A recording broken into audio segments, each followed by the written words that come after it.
Le dossier patient. Vous pouvez accéder au dossier patient soit par la salle d'attente soit en utilisant le moteur de recherche. Pour les patients au niveau de la salle d'attente, vous pouvez marquer un patient comme vu, en cliquant sur ce bouton dans la salle d'attente, ou à partir du dossier du patient. Au niveau du dossier patient, on trouve à côté, l'identité du patient, âge, lieu de naissance, couverture sociale, etc. Au milieu, on a les consultations, on commence par la création d'une nouvelle consultation. Dans la consultation, vous avez plusieurs rubriques, on commence par les informations générales sur la consultation, type de consultation et motif de consultation. Ensuite nous avons la partie actes, afin d'enregistrer les différents actes que vous avez effectués au patient pour facturation. Vous choisirez l'acte et vous pourrez modifier le montant.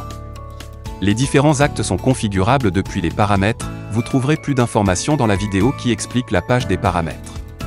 Ensuite vous avez la rubrique antécédents, afin d'enregistrer les antécédents médicaux du patient.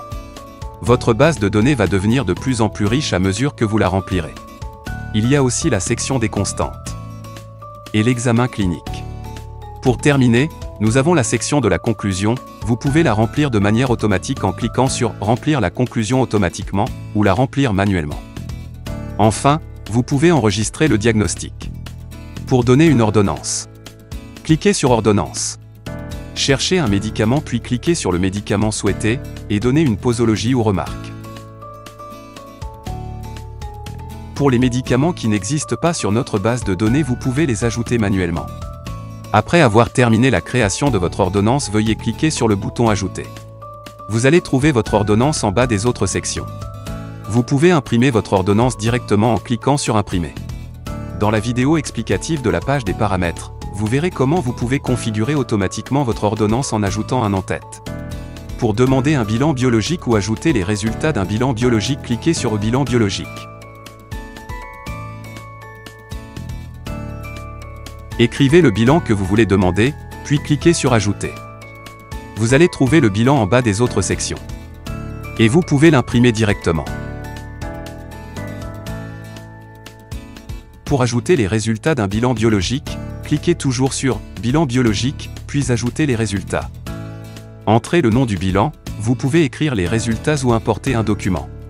Pour le bilan radiologique, c'est la même chose. Pour donner un certificat médical, cliquez sur « Certificat ». Vous pouvez entrer le nom du certificat et son contenu. Ou utiliser un modèle déjà existant, vous pouvez configurer vos certificats à l'avance. Après avoir terminé, n'oubliez pas de cliquer sur « Ajouter ».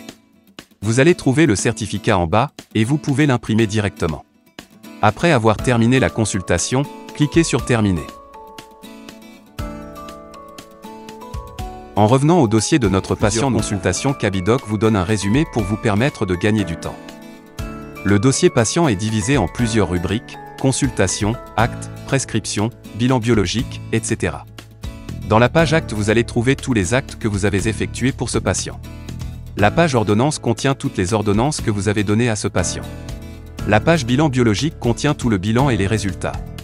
La page des certificats contient tous les certificats que vous avez remis à ce patient. La page comptabilité vous permet de visualiser les actes effectués et leur statut de paiement. Vous pouvez enregistrer des paiements en cliquant sur « Ajouter un paiement ». Il vous suffit ensuite de choisir le type de paiement, l'opération et le montant correspondant. Cette tâche peut être effectuée par votre secrétaire.